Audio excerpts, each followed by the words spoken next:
आज की क्लास में हम लोग पढ़ते हैं अवतल दर्पण और उत्तल दर्पण में क्या अंतर है। और इस अंतर को दो प्रकार से पूछा जाता है। पहले प्रकार से पूछा जाता है कि उत्तल दर्पण और अवतल दर्पण में क्या अंतर है, डायरेक्ट पूछ लिया जाता है तो हम सामान्य रूप से दोनों रूप का मिला हुआ आंसर देंगे। लेकिन एक प्रश्न पूछता है कि छू कर बताइए कि उत्तल दर्पण और अवतल दर्पण में क्या अंतर है।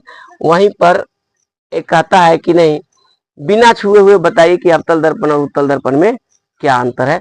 तो यहाँ पर दोनों तरीकों पर हम ध्यान देंगे कि दोनों तरीके से जो प्रश्न पूछा जाता है कि बिना छुए और छुए हुए अवतल दर्पण और उत्तल दर्पण में क्या अंतर है।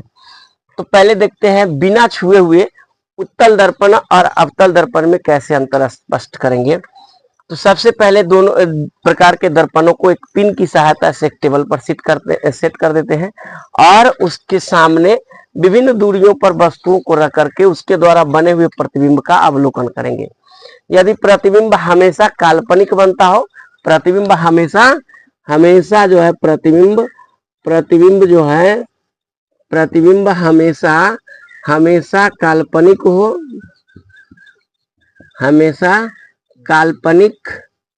प्रतिबिंब हमेशा काल्पनिक, सीधा एवं वस्तु से छोटा बनता हो, वस्तु से छोटा बनेगा तो ऐसी परिस्थिति में वह जो दर्पण है वह उत्तल दर्पण है।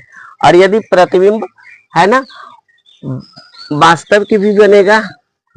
वास्तविक बनेगा है ना, काल्पनिक बनेगा, काल्पनिक को हम लोग आभासी प्रतिबिंब भी कहते हैं।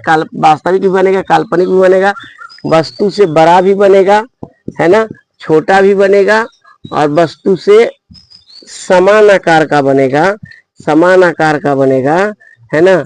तो वह जो दर्पण होगा वह अवतल दर्पण होगा। दूसरे प्रकार से जो क्वेश्चन पूछा जाता है कि छू करके बताइए कि अवतल दर्पण और उत्तल दर्पण में क्या अंतर है।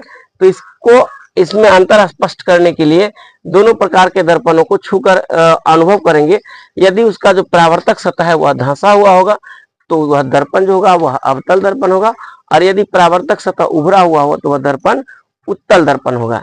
इसके अतिरिक्त एक तीसरे प्रकार से जो प्रश्न पूछा जाता है कि अवतल दर्पण और उत्तल दर्पण में अंतर स्पष्ट करें, तो इन दोनों का मिला जुला रूप लिखेंगे कि उत्तल दर्पण और अवतल दर्पण में क्या अंतर होता है। तो इसमें पहला अंतर लिखेंगे कि अवतल दर्पण में वास्तविक और काल्पनिक दोनों प्रकार का प्रतिबिंब बनता है, जबकि उत्तल दर्पण में हमेशा काल्पनिक यानी आभासी प्रतिबिंब बनता है। अवतल दर्पण में वस्तु से बड़ा प्रतिबिंब बनता है, छोटा भी बनता है और समान आकार का भी बनता है, जबकि उत्तल दर्पण में प्रतिबिंब हमेशा वस्तु से छोटा बनता है।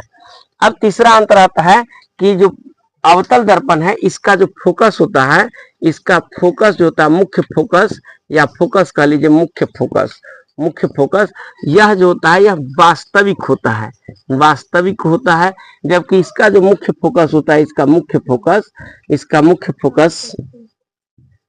मुख्य फोकस उत्तल दर्पण का मुख्य फोकस यह काल्पनिक होता है, काल्पनिक या आभासी कह लीजिए ये होता है ना। उसके बाद इसकी जो फोकस दूरी होती है अवतल दर्पण की फोकस दूरी ये जो होगी यह ऋणात्मक होगी, ये ऋणात्मक है ना। और जबकि ये जो उत्तल दर्पण है इसकी जो फोकस दूरी होगी, इसकी फोकस दूरी धनात्मक होगी, है ना।